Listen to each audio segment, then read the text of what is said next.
Përshëndetje të nderuar miq, këtë radhë do të zhvillojmë një intervistë ndryshe nga të tjerat, nuk do të flasim për aktualitet dhe politikë, por do shkojmë shumë vite pas dhe do të flasim për babain e kombit, për Ismail Qemalin, të cilin studiuesi, pedagogu, avokati, zyrtar me poste të rëndësishme në institucionin shqiptare Varis Beqiri e sjell në anglisht pas 4 ribotimeve në shqip, tashmë Ismail Qemali, në librin e ri Themeluesi Leadershipi Ismail Qemalit, vjen si një dritare për të huajt, për të mësuar sekretet për babain e kombit ton, një dimension të ri.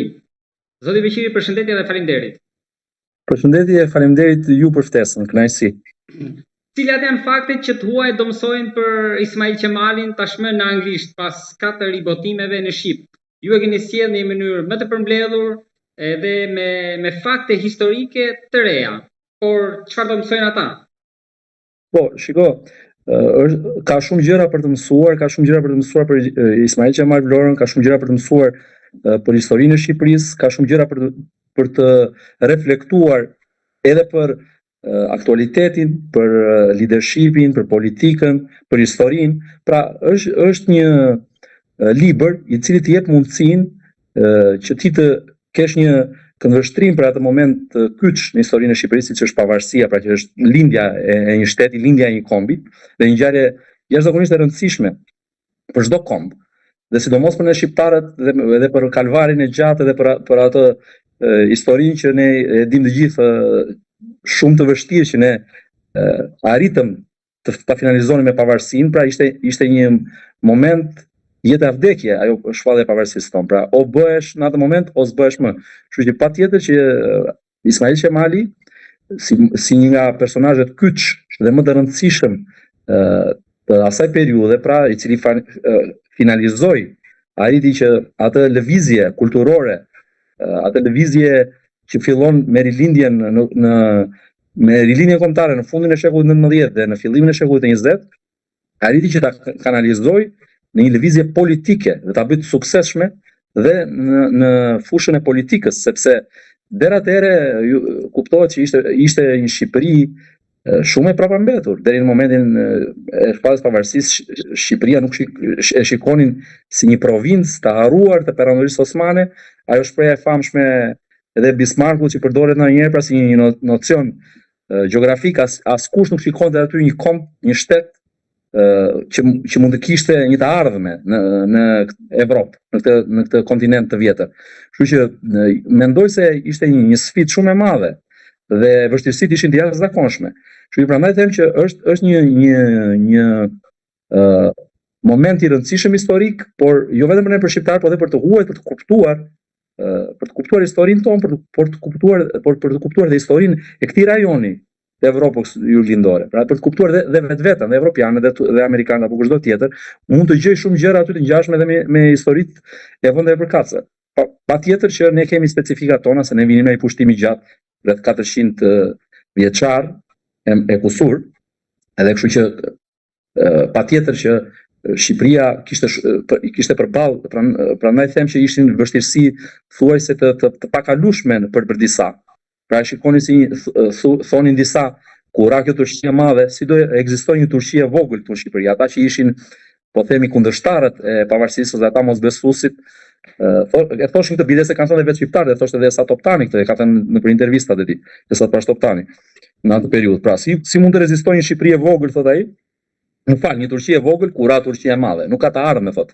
Një shtet i tillë i rrethuar nga të anët nga kombe më të zhvilluara, thotë, si mund të rezistojnë këto njerëz këtu, thotë, sepse ishte një vend, keni parasysh, pa infrastrukturë rrugore, pa rrjet komunikimi, pa shkolla, pa asnjë gjë, pa porte, domethënë ishte një vend me një domethënë ekonomi shumë të prapambetur, ishte akoma në feudalizëm, po ta marrim në raport me vendet e tjera ku kishin shkuar vendet e tjera të Evropës.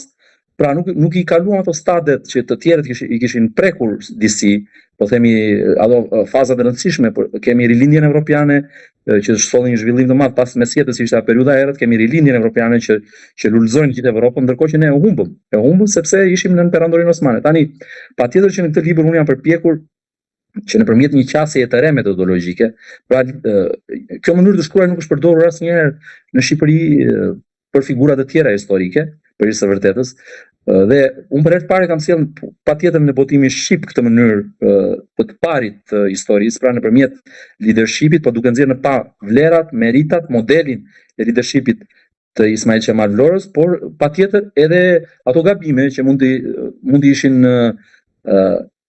bërë atëherë, mund të shmangeshin disa, mund mos shmangeshin disa të tjera, por unë mendoj këtë, që libri originalitetin e ka pikërisht këtu. Pra unë jam munduar që të sjell faktet me sa më shumë vërtetësi, me sa më shumë në kontekstin e kohës të ngjarjeve ku janë zhvilluar, duke pasur parasysh vështirësitë me të cilat ai u përball. Dhe duke pasur parasysh që, siç e thash, ajo Shqipëri, aq e vështirë, aq e përçarë në atë moment. Po pikërisht e kjo do të pyesja, ajo Shqipëri aq e përçarë sa arriti unifikimin Ismail Qemali, por tek politika jashtme apo e brendshme, ku ju ka bërë më shumë përshtypje nga hulumtimi juaj? Shiko, patjetër që kur lind një shtet i ri, është shumë i rëndësishëm konteksti i marrëdhënieve ndërkombëtare, po patjetër që pa elementin e brendshëm, pa politikat e brendshme, pa kohezionin e duhur, nuk mund që të bëhet një shtet. Nuk mund që të ngrihet një kom. Për së vërtetë, siç e thash, ne shqiptarët, edhe po të lexosh edhe çfarë shkruanin ato mendjet e ndritura të asaj periudhe rilindësit tan, edhe Fajkonica i famshme thotë që neve do na duhet, thotë një shkrim të vetin te Albania, thotë që ne do na duhen të paktën, thotë shkruan në fillimin e 1900-s, 1906 diçka e tillë. Që ne do na duhen të paktën 20 vite, thotë. Dhe 20 vite maksimumi mund të rezistoj perandoria osmane, thotë ai. Dhe na duhen 20 vite ne që të shfrytëzojmë mirë këto për të ngritur veten, për të ngritur kulturalisht, të fitojmë eksperiencën e dur, thotë, se nuk kemi eksperiencën e dur politike për të ndërtuar shtet aktualisht. Tani, dhe dukesh si një pengesë e madhe kjo, sepse realisht ne shqiptarët ne kërkuam autonominë, kemi kërkuar pavarësinë shumë më herët se sa 1912-a. Kemi një moment që unë jam ndarur dhe në libër, është një moment i rëndësishëm për shembull para lidhjes Prizrenit. Se ne flasim vetëm lidhja e Prizrenit për çështjen e autonomisë, dhe është një moment i rëndësishëm patjetër, ku ka pas kontribut dhe që nuk i njihet fare në këtë aspekt Ismail Qemalit, kontributi i tij në lidhjen e Prizrenit për shembull.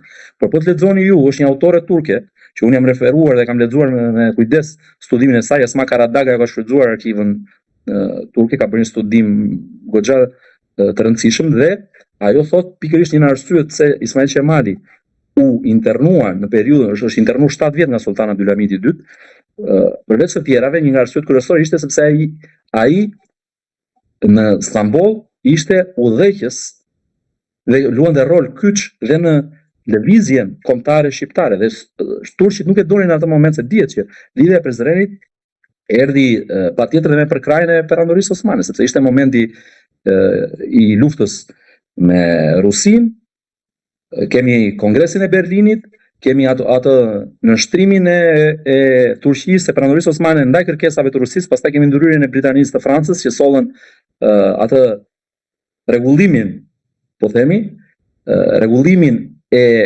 asaj marrëveshjes. Pra kemi dy kongrese, kemi Berlinin, kemi dhe Shtë-Stefani.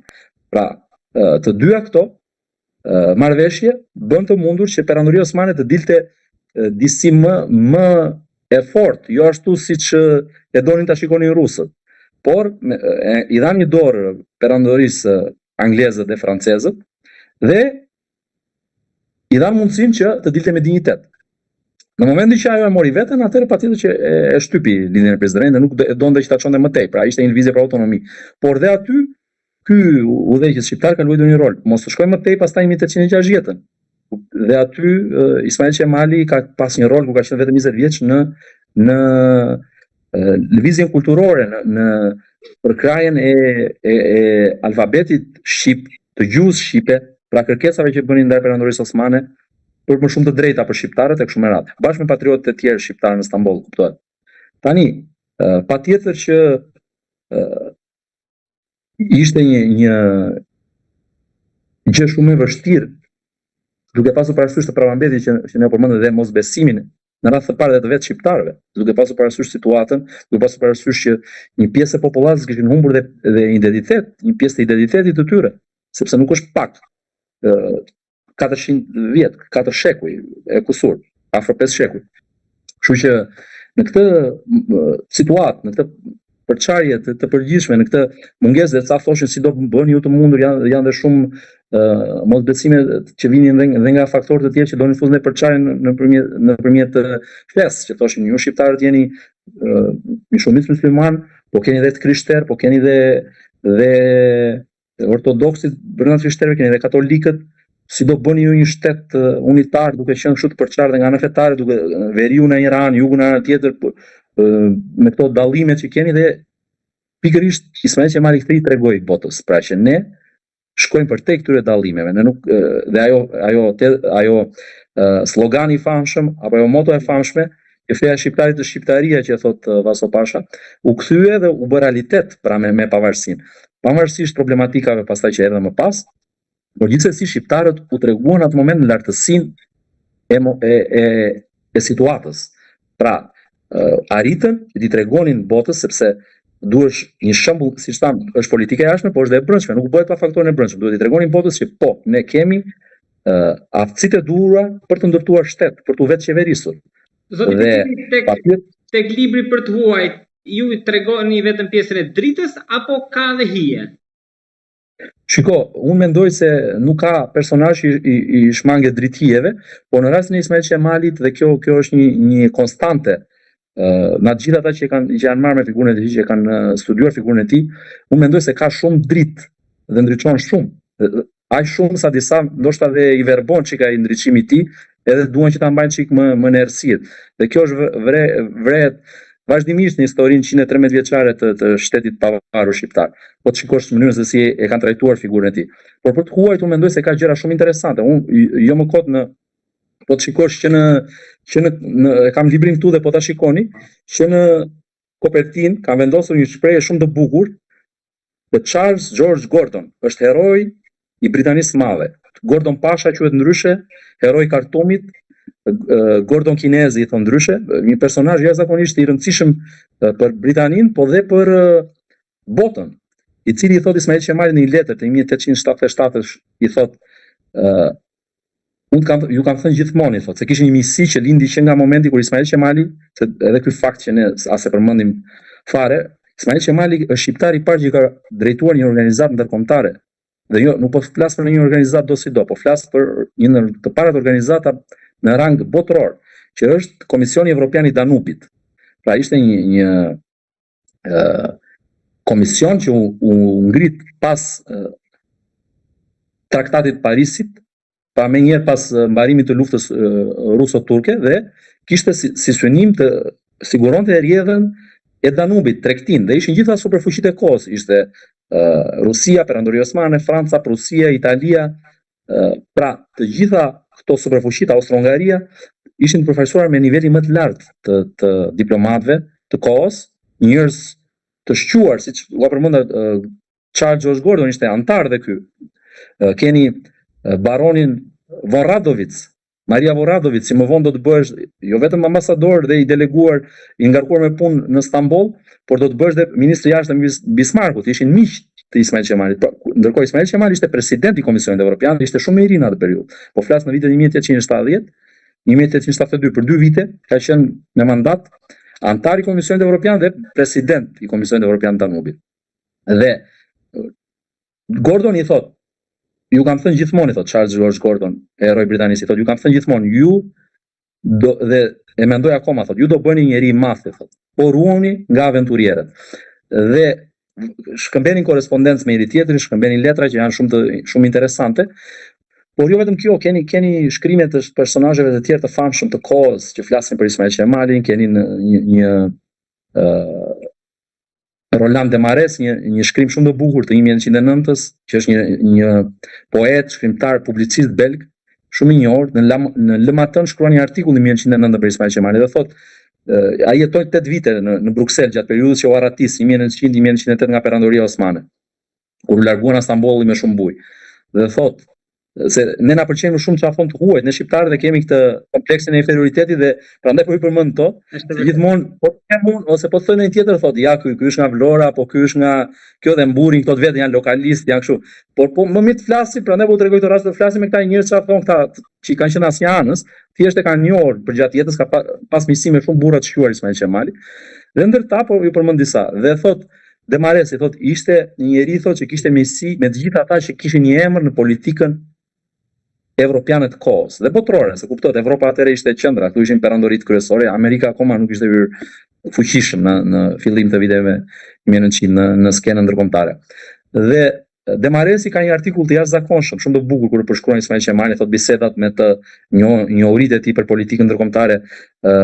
Ikte thotë her pas here, shkëputej, larguhesh nga Brukseli, thotë një javë, 2 javë, bënte takime nëpër Evropë, rikthehesh prapë nëpër qytetet evropiane, dhe rikthehesh prapë, ka bërë një aktivitet të jashtëzakonshëm ai në vitet 1900-1908, se ne themi erdhi rastësisht, janë këto dhe disa nga këto historianët, charlatanët që dilnin duke filluar që sepse pak një tendencë, dhe kjo është për ta dhënë keq dhe mund të ndalemi pak më vonë në 100 vjeton e pavarësisë, pati një frym kështu për ta anashkaluar çik figurën e Ismail Qemali dhe thoshin atëherë për shembull disa nga këto personazhet nga këto ferrat po i quaj të vatanit që thoshin që ky erdhi bëri pavarësinë, u kujtua në fund se nuk e bën ministër andej në këto muhabete mentalitetet shqiptare dhe erdhi këtu dhe bëri pavarësinë se u mërzit. Ndërkohë që ai oferta për të bërë ministër, po dhe ai mund të bëhesh dhe kryeministër sepse kushuriri i tij u bë kryeministër dhe kryeministri i fundit shqiptar është Ferit Pash Vlora. Nga familja Vlora edhe ky dhe mund të bëhesh patjetër, por ai kishte një ideal që i buronte që nga i gjyshi, prandaj u përmenda që më parë që pavarësia e Shqipërisë nuk filloi në 1912, pra kemi para lidhjes së Prizrenit, kemi kuvendin ndërkrajnor të Beratit që ka udhëhequr Ismail Vlora i Vjetri, Ismail Bej Vlora i Vjetri, gjyshi i Ismail Qemalit. Dhe ai i mlodhi krerët shqiptar atje dhe u tha nuk kemi pse të luftojmë kundra grekëve, ishte udhëheqës, la luftën, la frontin grek dhe u kthye këtu tha ne duhet të luftojmë për të krijuar shtetin shqiptar. Dhe kjo i kushtoi jetën. E vranë në Janin në janar të 1829. Unë i kam kushtuar dhe një shkrim tani në janar këtë Sanxharin që duhet të përmendet dhe duhet të mësohet në historiografinë shqiptare dhe në shkolla ky fakt, pra këto përpjekje që çuan pastaj të kurorzuar me pavarësinë. Kështu që patjetër që Ismail Qemali pastaj në këto vite tregon Ali Aslani për shembull për një vizitë dhe flet për një vizitë që ja tregon vetë Ismail Qemali për një vizitë që ai bëri në vitin 1870 paprikërisht sepse të drejtohej Komisionit Evropian të Danubit ishte si të drejtohej siç është sot NATO apo po themi OKB-ja, një organizatë më të rëndësishme, ashtu ishte ajo për kohën, sepse nuk ishte organizata tjera. Ajo pastaj u mori si model, ekziston dhe sot, po nuk ka atë rëndësi, u mori si model për ngritjen e organizatave të tjera, sepse funksionoi. U bë fillimisht për 2 vjet, pastaj u shty mandati në historinë e marrëdhënieve ndërkombëtare, është një moment i rëndësishëm, është një studiohet pra si një model që funksionoi dhe që u mor për shembull pastaj ishte një si eksperiment që për ndërtimin e bashkëpunimit ndërkombëtar dhe që funksionoi. Dhe patjetër që ai shkoi në Paris dhe priti ishin senator të Republikës atëherë, Victor Hugo dhe Georges Clemenceau, kryeministri më pas i Francës, e pritën në Senatin francez për një vizitë shumë interesante atje dhe Clemenceau ka shkruar në gazetën e tij që në 1900 shkruan për kongresin e John Turqit, ku Ismail Qemali ishte një nga organizatorët atëherë, por që me John Turqit nuk u puq në shumë gjëra, nuk u puq me mentalitetin e tyre, me mënyrën se si ata shikonin rolin e nacionalizmit turk ose panislamizmit brenda perandorisë osmane, ishte për një autonomi, një perandori otomane më liberale Ismail Qemali, me më shumë të drejta për kombet e tjera, për shqiptarët, për armenët, për grekët, për slavët, për gjithë, për hebrejnë, për gjithë ata që ishin brenda perandorisë, ai donte më shumë të drejta kulturore, politike e kështu me radhë. Pra, në konceptin e Ismail Qemalit ishin 2 rrymë atëherë brenda patriotëve shqiptarë. Ishte një rrymë, po themi që kryesisht nga Mitat Frashëri, e cila kërkonte më shumë të drejta kulturore, arsimore, kështu me radhë, ndërkohë Ismail Qemali kërkonte më shumë të drejta politike. Dhe këtë e ka shprehur qartësisht në 1900. Dhe prandaj them që ne jo vetëm që e harrojmë, por dhe e mohojmë historinë tonë. Në 1900 ai kur u largua në Stambolli, ka disa shkrime të gazetave evropiane, ka proklamat të tij që është botuar te Albania nga Fajkonica, sepse ai mori drejtimin e Albanias për pak kohë, pastaj bëri një gazetë tjetër Shqipnia, i vuri dhe emrin Shqipnia gazetës. Bëri dhe një gazetë tjetër pastaj Le Salut de l'Albanie ose Shpëtimi i Shqipërisë, prapë në Bruksel, që e botonte në Shqip, e botonte në në greqisht dhe në otomanisht, se ke pastaj këta qesharak të tjerë që dhe kanë shkruar, që jo s'dinte shqip, jo s'dinin shqip fëmijët, ke disa për fat keq që i transformojnë dhe shtrëmbrojnë historinë, ndërkohë ai shkruante, ishte redaktor, se ishte edhe gazetar ndër të tjerë, ishte publicist Ismail Qemali. Shkruante edhe libra, botonte edhe gazeta, dhe thonë nuk dinte shqip ai. Kur ai shkruante, ku bënte gazeta shqip, e kuptoni tash se në ça në pallumi jemi të rrethuar dhe kështu që po doja të thoja këtë që 1900 ai shkruan dhe unë nuk kthej më, i thot sultani ktheuni dhe unë do t'ju jap çfarë të doni ju.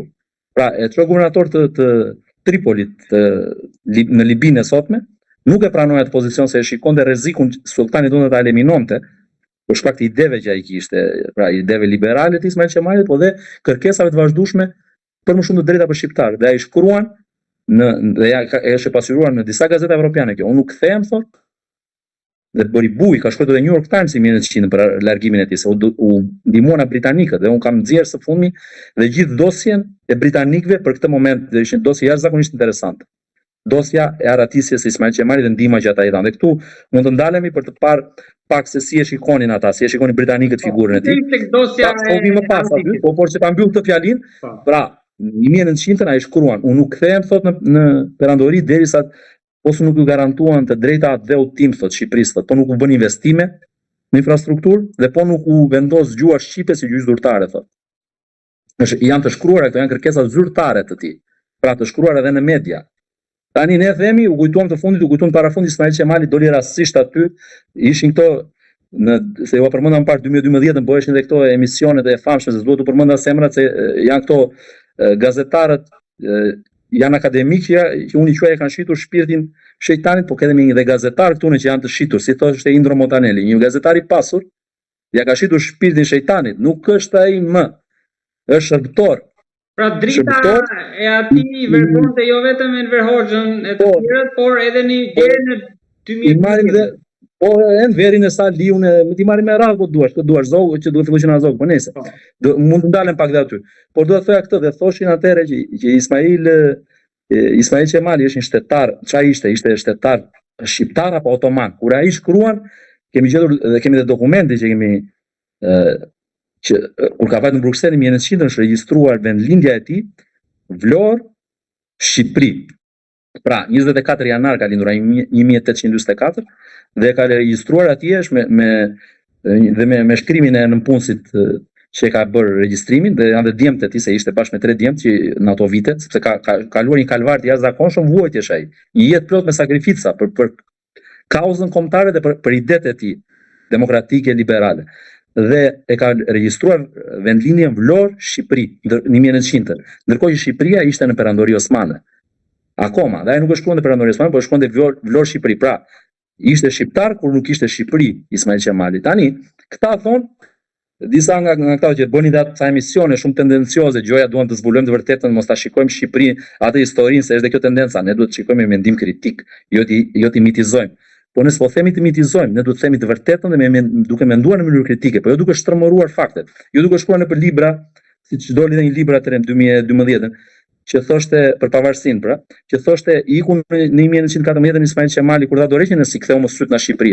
Si ktheu më në syt kur ai dha dorëheqjen në janar dhe në fund të majit në qershor e kishte këtu prap, erdhi në Vlorë, erdhi në Durrës, takoi vitin. Dhe u përpoq për të ndihmuar shqiptarët prap. Ishin muhaxhirët, refugjatët e luftës që vinin nga Greqia, që vinin nga veriu që ndiqnin sllafët e serbët. Dhe ishte një katastrofë humanitare në Vlorë. Dhe u përpoq të bënte maksimumin, ngritej një komitet shpëtimi dhe shkojnë në Rom, pastaj se plasi lufta e parë botërore dhe shkojnë në Rom për të krijuar një farë mbështetje për këta njerëz se kishin nevojë për ndihmë, kishin nevojë për dhe prandaj hyn dhe italianët në 14-ën, hyn si një mision shpëtimi humanitar. Pra hyn një ekip mjekësor fillimisht në Vlorë, sepse ishte një katastrofë humanitare. Ishin njerëz si fëmijë që po vdisnin në rrethinat e Vlorës, jetonin për ullishte se kishin ardhur nga lufta, se i përzinin nga trojët e tyre. E tillë ishte Shqipëria asaj periudhe. Pra zjarr nga të gjitha anët. Dhe thotë një gjë të bukur Ismail Qemali, kur iku dhe doli nga Vlora për herë të parë pasi u bë pavarësia në një intervistë, thotë ne e bëm pavarësinë në burgun e Vlorës, thotë. Sepse dhe ashtu ishte. Sepse ishte një Shqipëri e rrethuar në atë katër anët nga ushtrit pushtuese, nga serbët që erdhën shpushtuan Durrësin, erdhën në Elbasan, pushtuan Tiranën, e kështu me radhë, erdhën në Shkumbin, nga grekët nga ana tjetër që erdhën deri në Labëride por përballeshin me shqiptarët aty në Llogara, edhe në Kuçë, në malet e lumit Vlorës, dhe Vlora kishte ngelur, vetëm aty ishte ajo flaka e lirisë e ndezur, vetëm aty e kishte ngelur. Dhe Nderi nuk I ngeli rastësisht Vlorës. Dhe Vlora gjithmonë ka pasur nuhatjen e dur në gjitha fazat e zhvillimit të historisë shqipërisë, ka pasur nuhatjen e dur dhe ka qenë në anën e dur të historisë. Dhe kjo nuk është rastësi, mendoj unë. Tani, patjetër që unë përmenda 2012 sepse ishte një moment që mund ta nderonim, sepse tham që ra regjimi komunist dhe ai I ndroi dhe emrin, nuk ja përmendem emrin Vlora, po thoshte vetëm Ismail Qemali, ai e përdor dhe emrin Kemal, se Kemal është një emër I dhënë, një nof, që është dhënë nga turqit. Pra Kemal do thotë njeri I matur, I ditur e kështu me radhë. Emri I tij ishte Ismail. Pra në traditën abrahimike Ismail do të thotë Zoti ju dëgjoj. Dhe Zoti patjetër që I dëgjoj, pra Zoti dëgjoj lutjet tuaja. Kështu përkthehet si emër, se Ismail ishte djali I Abrahamit, pra që I dëgjoi lutjet Zotit dhe I dha një fëmijë. Dhe Ismaili ishte ai që kurorëzoi lutjet e shqiptarëve, pra për një shtet të pavarur, për një komb, për ndërtimin, sepse kombet marrin formë kur ndërtojnë shtetet, kur tregojnë zhvillim, kur krijojnë shtetin, se ka kombe që kanë humbur përgjatë historisë. Pra është një moment jashtëzakonshëm. Pra ne themi Skënderbeu, patjetër se ishte shumë I rëndësishëm fryma e tij, trashëgimia e tij dhe idetë e tij, ato vizioni I tij u mor nga Ismail Qemali dhe u kurorëzua. Po mos kishte ndodhur ky moment, mund të ishte një situatë krejt tjetër. Pra po të ecim me sigurt, po s'bëhet historia me sigurt. Pra po mos të ishte ai faktori Ismail Qemali, unë mendoj shumë të vështirë ai leadership I tij, që në çast ne themi që janë rrethanat apo është njeriu që e bën historinë.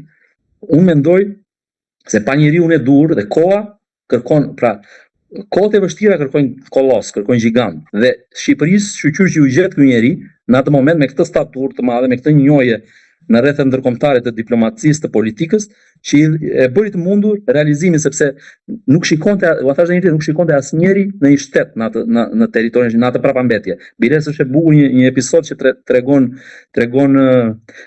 prefekti I Tiranës ishte nga Toptanasit dhe I shkruan një letër Ismail Qemalit, se kuptohet familja Toptanasit kanë marrë emrin, domethënë anatemohet Esa Toptani, që çdo familje e ka një kështu. Si me thënë ai që ju vat njollën, ju lë çik njoll, po është një familje që nga nxjerr patriotë të shquar.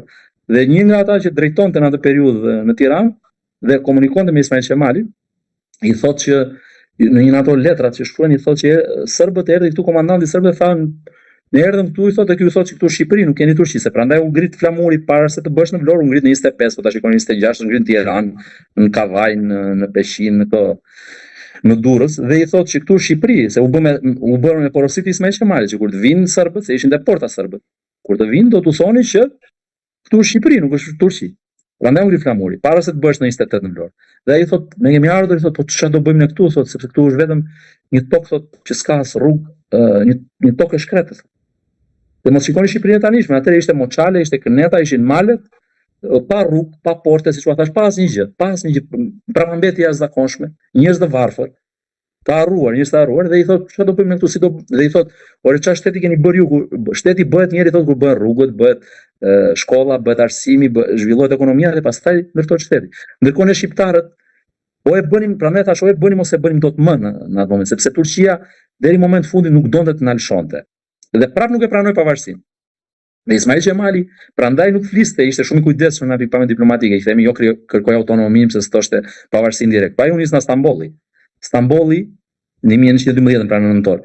Dhe në Stamboll ra dakord patjetër parimisht, sepse trupat turke ishin në Shqipëri. Dhe ra dakord parimisht që do bëjmë autonominë dhe patjetër që do ishte synimi pavarësia, sepse janë stadiet e zhvillimit të një shteti. Duhet njëra autonomia dhe ne kemi parë dhe në kohët moderne. Bëhet njëra autonomia, pastaj kalohet te pavarësia. Janë stadiet zhvillimore. Dhe mund të ndodhe pavarësia direkt, po ka një traditë të caktuar, pra ke pas një organizim shtetëror në një stat caktuar dhe pastaj kalon këtu tek direkt I pavarur. Dhe I thotë si do bëni ju, çfarë shteti po ndërtoni, thotë. Dhe ne erdhëm deri këtu po do të rriqemi, I thotë serbi, e kupton? Dhe mbajtën atë që ju duk më e leverdishme, aty mbajtën fushat, ishin fusha e Kosovës, fushë Kosova apo ato trojet shqiptare që ishin më të patjetër më pjellore dhe këtë thot dhe Ismail Qemali, na lan vetëm malet edhe moçalet, kënetat neve. Dhe tani patjetër që ajo unë thash edhe tek dosja britanike lutem. Do ngelemi dhe aty, po për të ndalur edhe pak tek kjo. Ne nuk duhet të hyjmë në hak këtyre njerëzve. Prandaj them që ne kemi nevojë sot për modele. Dhe ne kemi nevojë sot për të folur. Ne kam bërë të libër, por nuk është qëllimi im vetë thjesht libri, pra e përmendëm themeluesin e Shqip, The Founder, Ismail Qemal Vlora on Leadership e ka titullin në anglisht, pra libri që sapo ka dalë dhe gjendet e libreria Adrion, qoftë në qendër aktualisht, sot ka dalë dhe qoftë në qendër Tiranës, pra në sherin Skënderbej, po dhe në aeroportin e Rinasit. Më pas patjetër që do jetë në librari tjera, por aktualisht gjendet vetëm aty. Dhe pra te libreria Adrion. Dhe tani ne duhet të flasim për Ismail Qemali, se kur flasim për Ismail Qemali, flasim për Shqipërinë, flasim për kombin, flasim për vlerat e kombit, flasim për karakterin e kombit. Pra është një simbol i identitetit ton, siç është Gjergj Kastriot Skënderbeu, është dhe Ismail Qemal Vlora. Pra janë ato që bëjnë identitetin ton dhe na bëjnë krenar ne si shqiptar. Dhe ne duhet të flasim se çfarë vlerash na udhëheqin ne sot si shqiptar, çfarë modelesh duhet të mbështetsim ne në shoqërinë tonë. Dhe çfarë Shqipërie po ndërtojmë ne për brezat që po vinë, çfarë trashëgimie po lëm. Siç na lanë ne këta burra, pra Gjergj Kastriot Skënderbeu trashëgiminë e tij e vuri në jetë Ismail Qemal Vlora, se po të ishte dhe po mos të ishte ai moment i rëndësishëm pra i pavarësisë, do ishte harruar ndoshta edhe trashëgimia e tij, do ngelesh vetëm nëpër librat e shkruar nëpër Evropë, për luftën që bëri për të mbrojtur vlerat e qytetërisë perëndimor. Ne shqiptarët, kush e di si na vende filli, por ishte lufta e patriotëve shqiptar patjetër, se nuk ishte vetëm Ismail Qemali, se ishin gjithë ato patriotë që e përkranë atë, ishte Luiz Gurakuqi, ishte Isa Buletini, pra ishin katolikët, ishin muslimanët, ishin ortodoksit e Shqipërisë, ishin shumë patriotë të tjerë. Ishte Dimitër Berati, nuk dua tani se do harroj në një, po ishte Aqif Pash Elbasani. Ishin këta personazhe të jashtëzakonshme, këta patriotë që shkrin gjithçka për Shqipërinë. Pra unë kam bërë një shkrim shumë domethënës para pak kohësh kur flas për momentin, për shkrimin që i bën një gazetë italiane, se është shumë e rëndësishme për ta përmendur, gazetë italiane në momentin të mbritjes, së zbritjes të këtyre patriotëve kur erdhën nga Triestia në Durrës, pra për të bërë pavarësinë. Dhe thot ai, mbani me vete përveç të tjerave thotë disa kuti të vogla, dhe në ato kuti kishin thesarin e shtetit shqiptar. Pra ato ndihmat, arin, vlerat që u kishin dhënë diaspora jon, po dhe shtetet, ndoshta shtetet dashamirëse siç ishte Hungaria. Ju edhe në tekst bashkim për përparim. Po erdhën me për të dhënë çfarë kishin qoftë në ana shpirtërore, por edhe në ana materiale monetare për të bërë Shqipërinë. Dhe shkrin gjithçka kishin. Pra Ismail Qemali vëq i varfër. Nuk ka vdekur me prona, me pasuri, me vila, dhe la amanetin djemtë e mi, po nuk ju lash pasuri, po ju lë një adhe amanet. Ky ishte po u lë një Shqipëri. Pra ky ishte amaneti i tij. Tani neve për fatin tonë të keq, dhe kjo prandaj doja të ndalesh këtu para se të kalojmë tek pyetja e radhës që më bët, që neve fatkeqësia jon është që nuk dim dhe nuk kemi ditur ta vlerësojmë dhe nuk ka nevojë të flas shumë, unë se flasin faktet. Shikoni si e kemi lënë monumentin e tij ku e kemi lënë në Tiranë, që nuk ka një monument dinjitoz dhe sot që po flasim. Qoftë në Vlorë, ai Vlorës është futur në një cep atje te universiteti që mos ta shohin njëri, po dhe këtu e futën në lulishte për turpin e atyre që e bën. Dhe kjo është një njoll turpi që do u ngelet atyre që e bën. Pra ishte momenti për ta vlerësuar siç duhet, po dështuan tenderat atëre me Gjoja bënin tendera për të bërë një monument dhe për turpin e tyre, Gjoja u dështoi tenderi dhe morën monumentin nga muzeu, monumentin e jashtëzakonshëm, atë skulpturën e jashtëzakonshme të Odise Paskalit, një skulptor tan më të mirë, artistët tan më të shquar, që e ka bërë shumë të bukur Ismail Qemali, ose e ka bërë një realizim artistik të jashtëzakonshëm, por e kishte bërë për ambient të mbyllur, ishte për muze. Dhe në muze ka hyrë ata që e kanë vendosur atje, e dinë se me sa siklete ka hyrë në kohën e periudhën e komunizmit kur u bë muzeu historik kombëtar. Ndërkohë këta e nxorën dhe e kanë lënë atje në atë lulishten atje që është turp kur e shikon kur kalon atje. Pavarësisht se ai është shumë i bukur, por nuk është kompozimi i duhur atje ku është. Nuk duhet vendosur atje. Dhe kjo është mënyra më e qartë për të treguar se si e kemi vlerësuar në trashëgiminë e tij. Qoftë monizëm, pjesëtan për arsyet sepse diktatura nuk mund të pranonte dikë tjetër, dhe sidomos aq afër në kohë. siç ishte Ismail Qemali, pavarësisht se asaj që ai përfaqësonte dhe si hati i kombit nuk mund t'i mohosh roli i tij, por në diktaturë vjes në pak kjo aspekti i tij ishte i aftë në marrëdhënie diplomatike, i jep edhe në kritik Shoku Enver, jo po dinte të mbështetet elementi i brendshëm te populli, nuk e dinte forcën e popullit, thosh Shoku Enver, se ai do i kritikonte dhe thoshte diçka, vetëm ai ishte gjeniu i kohës, por nga ana tjetër nuk ishte dhënë nderimi i dur, nuk ishte dhënë respekti i dur.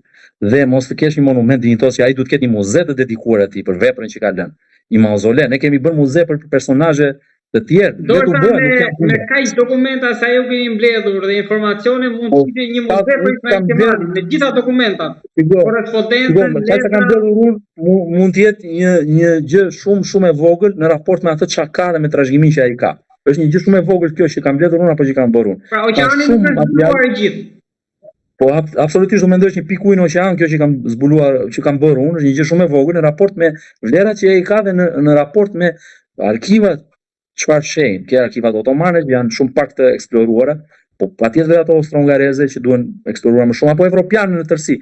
Unë përmenda pra dokumentin që tha më parë dhe dosjen e jashtëzakonshme që mund t'u avë dhe në dispozicion që ta lexoni të perandorisë britanike të 1900-s, që e kemi zbuluar dhe kemi bërë edhe një ekspozit në maj të vitit 2024 në Muzeun Kombëtar të Pavarësisë dhe të shikoni aty se si e trajton në letrën që i shkruan ambasadori britanik i kohës, në letrën që i drejton kryeministrit Markezit të Salzburg, kryeministrit britanik, që Britania ishte perandoria kryesore e kohës në atë moment, ishte superfuqia, domethënë ajo që drejtonte botën. Dhe i thot, ky njeri duhet ndihmuar sepse patjetër ai kishte edhe lidhje me britanikët, ishte pro-britanik, ishte liberal në qasjen filozofinë politike dhe i thot është një njeri thot që ka qëndruar i pakorruptuar mes të korruptuarve. Ka qëndruar i drejtë dhe ka mbajtur anën e më të dobtit thot. Pavarësisht se i përket komunitetit musliman, ka mbrojtur kurdoher pakicat fetare dhe etnike, qoftë krishterët, ortodoksit dhe kudo ku ka shërbyer, ka lënë gjurmë. Ju merrni dhe shikoni se çfarë shkruajnë, është një shkrim shumë i bukur se ka pranë ka shumë për Ismail Qemal, prapi një personazh i jashtëzakonshëm, është Emin Arslan, një diplomat në perandorinë osmane dhe një nga përfaqësuesit e një dinastie të druzëve që jetojnë sot në Liban dhe në Izrael. Dhe është një dinasti politike edhe sot ajo. Dhe Emin Arslan ishte në atë periudhë në shërbente si konsul dhe ka shërbyer edhe në Bruksel, po dhe në Buenos Aires, i perandorisë osmane.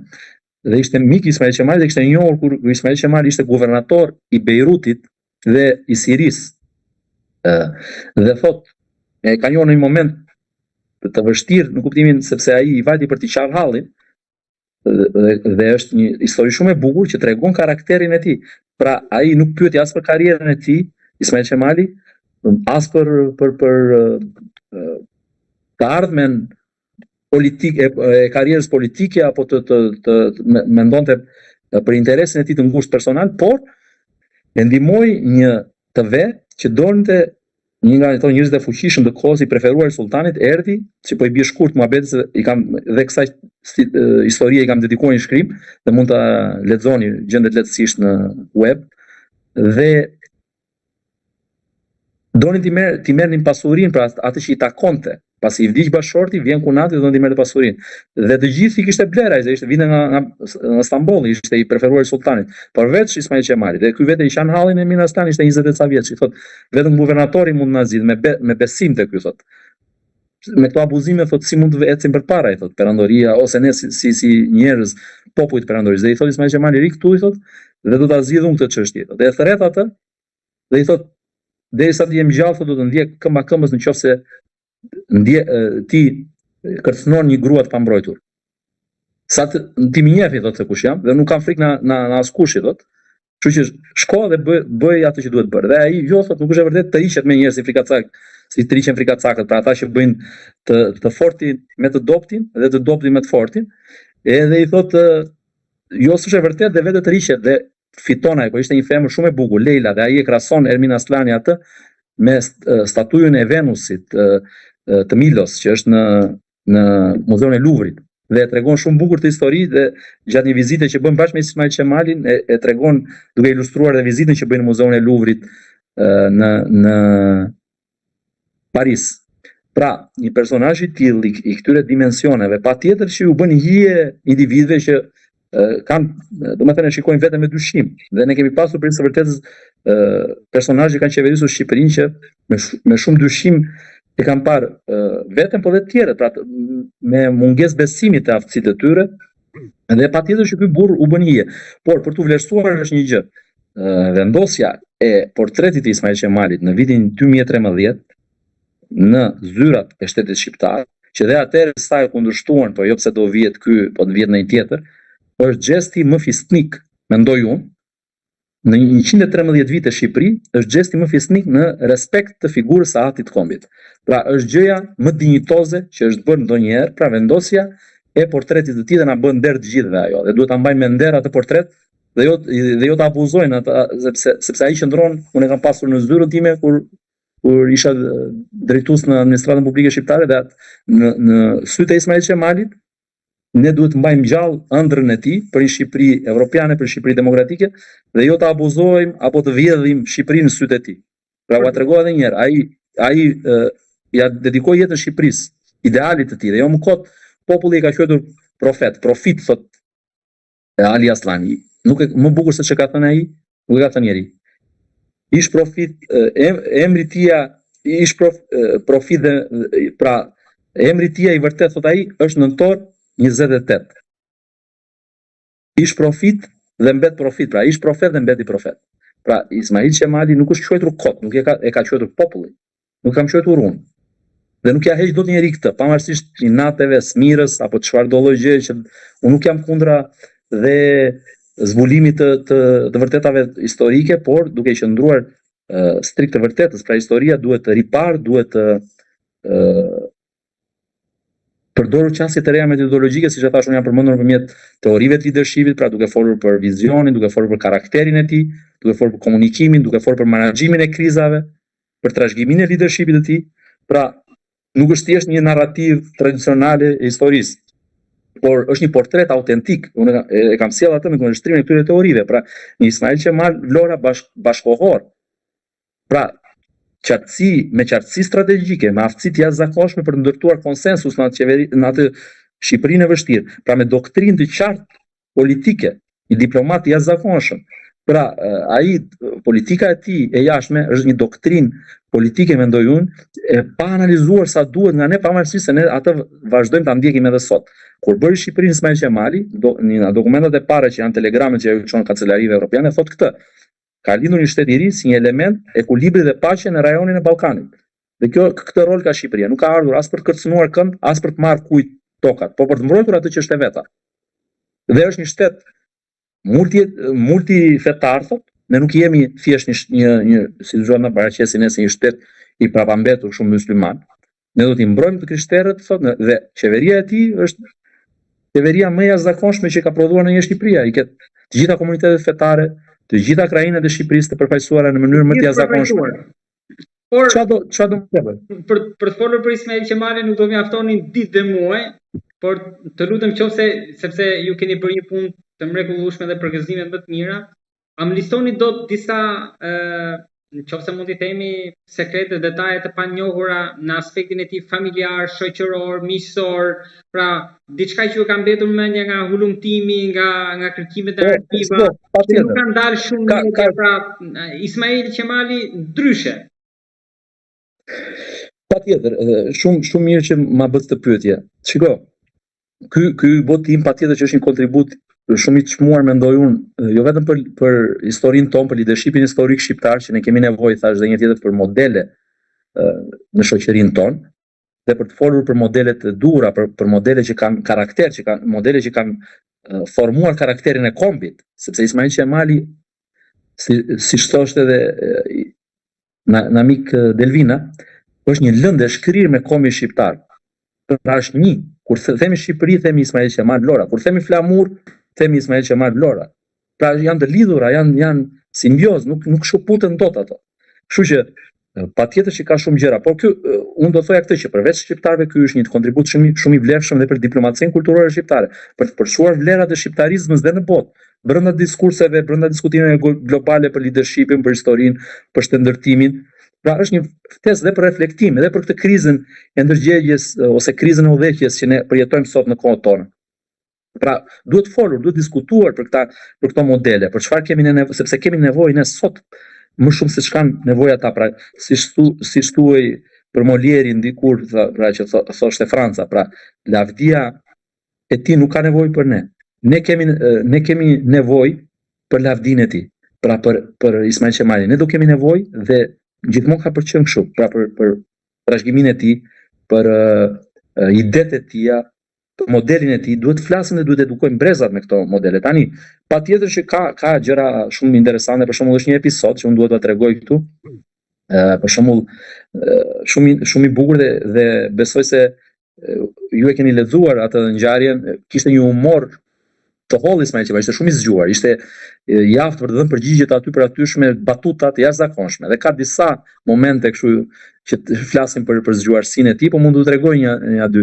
Një është për shembull historia që ju kam veshur këtë dhe personazheve tjera që dhe ata mund ta kenë thënë më pas, mund ta kenë përmendur, por dëshmia na vjen nga një personazh tjetër i jashtëzakonshëm që është Nikola Lako, një patriot i shquar korçak që vepronte në atë periudhë në vitet pas pavarësisë, pra po flasim, në vitet 1918, ishte në Paris Nikola Lako, korçar, njeri i letrave, njeri që studionte dhe luftonin për kauzën shqiptare. Atëherë ishte kjo për ta paraqitur shqiptarët si të prapambetur, si njerëz që ishin çuditshëm. Ishte kjo teza që është e shkruar në një libër nga serbët, nga ish kryeministri serb Karageorgijević, Vladan Georgijević, që i paraqiste shqiptarët si njerëz me bisht, që kishin prej ardhjen thotë nga njerëz me bisht. Edhe ishin njerëz me bisht pra sipas tyre shqiptarëve dhe kjo kishte ngjitur edhe në këto qarqet pro-serbe në Francë e kështu me radhë. Dhe Nikola Lako shkruan në vitet 40 në një artikull në gazetën Tomori, tregon këtë histori pra. Dhe thotë shkojmë në një darkë që shtrohesh thotë ku merrte pjesë dhe Ismail Qemali pra dhe Nikola Lako dhe aty sapo hym i thot Nikola Lako, këtu gjendet dhe ai francezi thotë që mbështet teorinë dhe kishte shkruar dhe një libër ky në mbështetje të kësaj teorisë serbëve.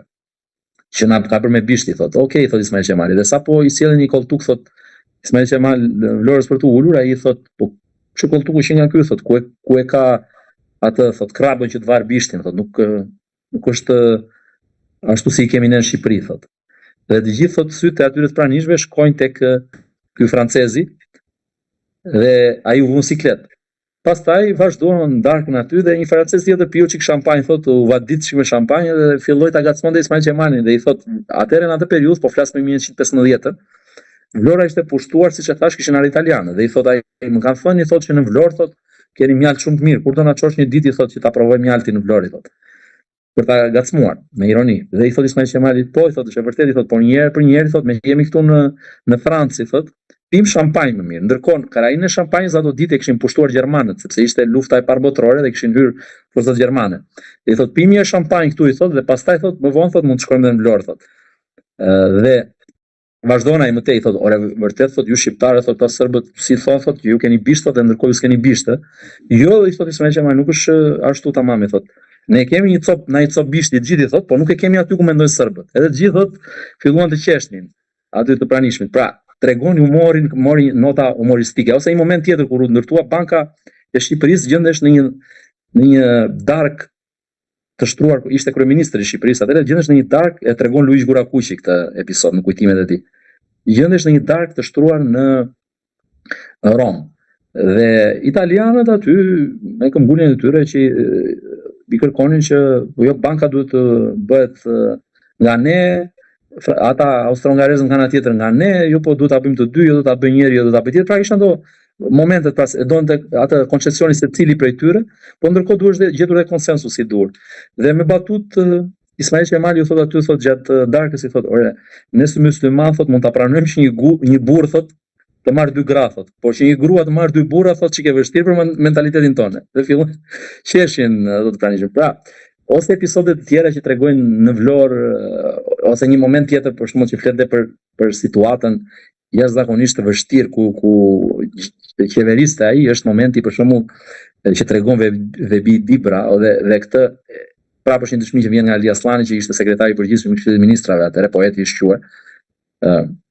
Që ai që shkruajti për atë që unë thash, ish profit dhe mbet profiti dhe emëriti i vërtet është nëntor 28. Një navargje, që është një poezi shumë e bukur ajo që ka shkruar ai kur vdiq, kur ndroi jetë pra Ismail Qemali në 1990.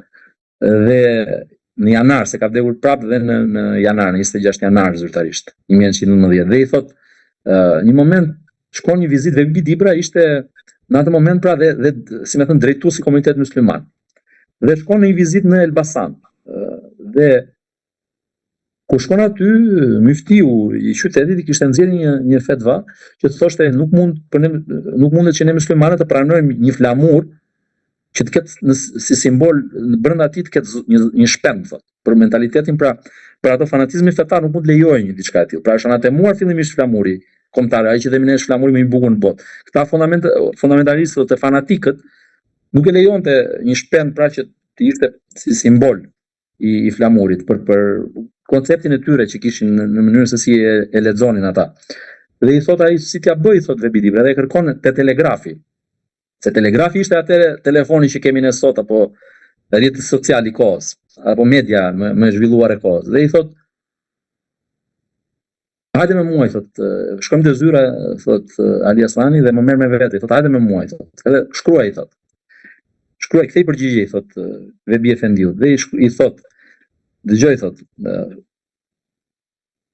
sultani, thot, drejtuesi, se ishte drejtues shpirtëror i muslimanëve. Sultani, thot, kur shkon dhe falet të premte në xhami, thot, në lutjet e tij, thot, në para Zotit, mban në gjoksin e tij dhe simbolika të tilla siç është për shembull, thot, dhe kryqi. Pra ndër të tjera, thot, shkon edhe falet, thot, kur ka në gjoks, në xhaket, thot, edhe simbole të tilla siç është dhe kryqi. Kështu që po kjo nuk e pengon atë që ta adhuroj Perëndinë e kështu me radhë. Prandaj thot, të njëjtën gjë duhet të bëjmë dhe ne, thot, duhet ta adhurojmë të simbol, thot, të bashkimit, thot, dhe të kombit, thot, që është flamuri. Kështu që në të njëjtën mënyrë, thot, dhe duhet të bëjmë edhe një fetva, thot, një të nxjerrë një urdhëres për të gjitha qytetet e Shqipërisë që ishin në drejtimin e qeverisë dhe të qartësohen të gjithë me këtë. Pra, në një farë mënyre, pra me zgjuarsinë e tij ai del nga situata, pra dhe duke luftuar dhe me fanatizmën e kohës. Pra, u merr simbolikën e sultanit, se atë e shikonin si udhëheqje, se ishte edhe kjo rryma, se muslimanizmi kishte hedhur rrënjë në disa vende në Shqipëri dhe patjetër nuk po them se e kam kundra fesë muslimane, por e kam fjalën që kishte hedhur rrënjë dhe fanatizma e gabuar që shkonte deri aty sa anatemonte dhe flamurin kombëtar. E kuptoni tash se ku ishte situata. Pra, e doni me gjysmë hëna, nuk e di se çfarë si e donin ata flamurin, por nuk e pranonin me një shqiponj. Ishte si një gjë sakrilegj, si më thënë. Pra, me këtë fanatizëm luftonin ata burra, ata njerëz, me këtë dhe me vështirësi të tilla, domethënë që për ne sot ndoshta duken dhe për të qeshur, por për kohën ky ishte realiteti. Pra, dhe ajo Shqipëri aq e vogël që kishte Ismail Qemali, se na njëra e akuzojnë këto profanët që nuk arriti ose treguaj Zoti si se bëi zap atë sa toptanin ose si e lejoi ai që të përçaj ta coptonin Shqipërinë serbët agresis luftoj.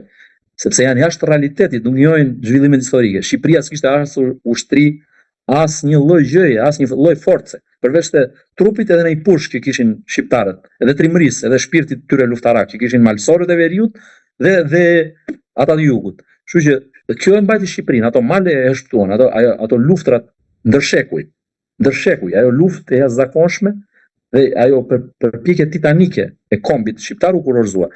Por harrojnë se me çfarë sfidash përballesh ata njerëz. Ne rrezikonim që Shqipërinë ta kishim shumë më të vogël se kjo që e kemi, sepse ju e dini shumë mirë që Ismail Qemali realisht e bëri pavarësinë, po qeveriste, siç e thash, në burgun e Vlorës, nuk lëvizi në atë periudhë asnjë ditë erdhi nga Durrësi në Vlorë, patjetër, dhe më pas kur i rikthye pasi ta dorëqen shkoi prap në Durrës, po nuk lëvizi ato ditë, kishte pamundur, ishin trupat osmane, ishin grekët, ishin serbët dhe ishte Vlora, Berati, Elbasani, na njëherë në Degzim që shkonte në këto qytetet e tjera që u qëndruan në Durrës kur ishte pak kohë që erdhi Esati dhe bashkëpunoi si ministër, dhe Gjirokastën e kishin pushtuar grekët. Pra imagjinoni çfarë tregkënd, çfarë Vlorë Berat, Elbasan, një Shqipëri në miniatur, por ama u arrit, të thonë ju na coptuan patjetër, po edhe fitoria ishte e pjesshme, se do duhesh pastaj edhe afro 100 vite që të bësh dhe pavarësi e Kosovës, por ama arritëm që të fitonim edhe këto territoret e tjera. Pra arritëm t'i merrnim, t'i zgjeronim territoret e tjera, pavarësisht se sa kontrollonte de facto qeveria e Vlorës. Kështu që kjo është një merit që duhet njohur atyre burrave dhe atyre njerëzve për idetë dhe për idealin për të cilin luftuan. Pavarësisht se ai nuk arriti ta realizonte brenda jetës së tij ose brenda qeverisjes së tij të gjithë ato që kishte në mendje. Dhe iku me një breng Ismail Qemali. Dhe këtë e kupton, kur i afrosh atij është tragjike kjo, sepse ai luftoi për gjatë gjithë jetës së tij për Shqipërinë, por nuk e pa të lulëzonte Shqipërinë. E la, si me thënë, si ai fëmia jetim. E la në mes të katër rrugëve, po themi, po jo për fat të tij. Ai bëri atë gjë që ne do jemi për jetë mirënjohës dhe krenar, pra krijoi shtetin shqiptar, por ishte një gjë që nuk zhbëhesh më, nuk kthehesh më. Çfarëdo që të bënin tjerët, Shqipëri tjetër nuk krijonte më dot njeri, dhe kundërshtarët e tij brenda vendit dhe të tjerë bëri faktin e kryer, dhe kjo ishte merita e tij e zakonshme. Sepse bëri faktin e kryer dhe nuk kishin çfarë të thonin, dhe kjo vlerësohet nga gjithë diplomatët, ata që kanë aftësinë për të gjykuar si duhet, dhe e vlerësojnë qoftë austro-hungarezë, qoftë italianë, qoftë britanikë, dhe thonë në momentin e fundit ai ftoi Shqipërinë, sepse bëri fakt të kryer, tha jo, këtu nuk është perandoria osmane, këtu është Shqipëri. Patjetër që do duheshin pastaj vite që të konsolidohesh nocioni i kombit, do duhesh të vinte mbretëria, dhe patjetër dhe vazhdoi konsolidimi pavarësisht gabimeve që u bën gjatë monizmit, por kemi një konsolidim të kombit shqiptar ndër vite, në këtë 100 vjeçar, të idealit të shqiptarizmës. Pastaj patjetër që koha, them unë, do e sjelli dhe do ta gjithmonë më tepër do ta vlerësoj më shumë figurën e Ismail Qemal Vlorës, po duhet ndeshmëri intelektuale dhe duhet ndeshmëri dhe integritet nga të gjitha ata që kanë qeverisur Shqipërinë dhe që do ta qeverisin, dhe duhet edhe largpamësi, po dhe shpirtmadhësi për t'i njohur meritën tjetrit, se kjo na ka munguar ne si shqiptar, mendoj unë. Pra ne nuk jemi në gjendje, dhe që mungon kudo meritokracia dhe sot që po flasim në Shqipëri, që është domethënë një gjë përjashtimore. Sepse ne jemi të paaftë që t'i njohim meritën tjetrit. Ne kur nuk vlerësojmë atë që krijoi këtë komb, po kemi këto mentalitetet lokaliste. Po kur më thon ca, po ti je lokalist, prandaj ke shkruar vetëm për Ismail Qemalin, pse shkruan edhe për ndonjë tjetër. Por tani unë kur shkruaj për atë që krijoi këtë komb, unë kam shkruar për gjithë Shqipërinë, nuk kam shkruar as për Vlorën, as për Jugun, po kam shkruar për Veriun, kam shkruar për Kosovën, kam shkruar për shqiptarët e Maqedonisë, kam shkruar për ato të Malit Zi, kam shkruar për gjithë diasporën. Pra nuk mund t'i shikojmë gjërat në këtë këndvështrim dhe vazhdojmë prapë me këto mentalitetet të mbrapshta. Pra janë disa simbole dhe kombet kanë nevojë, jo për mite, se në rastin e Ismail Qemalit nuk është miti që jep, pra që transformon të vërtetën, po jep krah të vërtetës. Pra nuk është një mit ky i rrem, nuk është një hero i rrem. Është një hero për cilin kombet kanë nevojë për tillë personazhe, për të ndërtuar identitetin e tyre, dhe fjalët që thot Kadareja për librin janë më kuptimplotë, më domethënëse sa s'ka ku të vej më. Pra dhe këto ka shkruar, dhe janë ndër fjalët e fundit që ai ka lënë në vlerësim të një libri. Jo ndër të fundit, por janë të fundit, nuk ka vënë vlerësim më për ndonjë libër, të paktën në dijenin time. Në 2022 kur unë kam folur me të, kam biseduar disa herë për librin dhe për Ismail Qemalin, dhe për Shqipërinë, për aktualitetin, për historinë, dhe këtë ka shkruar aty në ato pak rreshta vlerësimi. Thotë që kombet ka nevojë për riafirmime të pasershme. Pra duhet që ne të flasim për vlerat tona, duhet që ne të rikonfirmojmë vetëm, duhet të themi që ne po jemi këtu, ekzistojmë, kemi çfarë t'i tregojmë botës. Por jo mburje të kota, jo boshe, jo retorike zbrazët, po vlera që nderojnë Shqipërinë, po që na japin rolin dhe vendin e duhur në arenën ndërkombëtare. Se unë kam përmendur edhe te libri dhe më pëlqen ky citat që ta themi Gioacchino Venturës, që thotë Zoti, thot ai, sepse duke qenë katolik dhe një drejtues i kishës katolike, thotë Zoti nuk i krijon, ishte besimtar pra në Zot. Zoti thotë nuk i krijon njerëzit e mëdhenj vetëm për hir të një kohe apo për hir të një populli, por i krijon për hir të gjitha kohërave dhe për hir të gjithë popujve. Pra kjo është ajo që ne duhet kuptojmë, që njerëzit e mëdhenj ju përkasin të gjithëve. Pra nuk i përket vetëm Shqipërisë Ismail Qemali, ju përket gjithë njerëzimit, këtë tillë njerëz që ndërtojnë gjëra të tilla, që ndërtojnë kombe, që sillin të mira për popullin e tyre dhe për njerëzimin në përgjithësi, janë njerëz që në të cilët kemi çfarë të mësojmë dhe duhet të edukohemi në modelin, në shembullin e tyre, duhet të ecim në dritën e tyre. Dhe kjo është mënyra më e mirë dhe për të ndërtuar edhe udhëheqësit nesër më të mirë, sepse prandaj bëjnë gabime dhe vazhdojmë të bëjmë gabime ne për shembull në Shqipëri, sepse ne nuk njohim si duhet figurat që kanë bërë këtë vend, figurat që kanë njohur dhe që kanë bërë të pamundurën për të bërë Shqipërinë dhe për t'i dhënë rolin që i takon. Kraku, ne nuk u njohim meritën këtyre dhe vjen dikush që dhe nuk ka njohuritë e duhura, se kjo vjet dhe për fat keq kjo vjet gjithandej këtu, qoftë në botën akademike, kudo në shoqërinë tonë që mungesa e kulturës historike është e frikshme dhe e memorisë historike.